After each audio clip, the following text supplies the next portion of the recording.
Did you know that most people use AI the wrong way?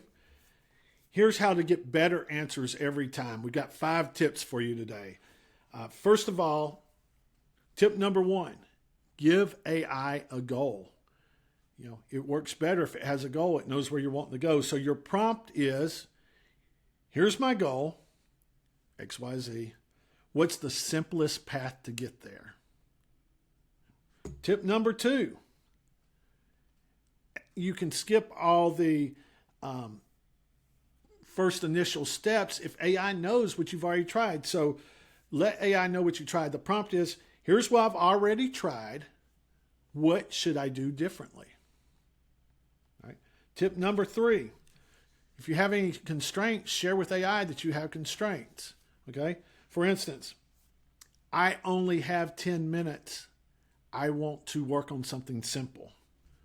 So, number 4, you can ask AI for options. Hey, give me 3. The prompt is, give me 3 options: a simple, a medium, and an advanced option. And it will come up with the 3 options for you. And tip number 5, you can ask AI to challenge you. So the prompt would be, what am I not thinking about? So whenever you have a problem, you're putting it in there, you're trying to come up with a solution, you're trying to think about a new business idea, you're trying to think about whatever, you can bounce it off AI and say, what am I not thinking about? So if you want AI to solve real life problems and you don't want to miss out on any of our tips, please hit the subscribe button below.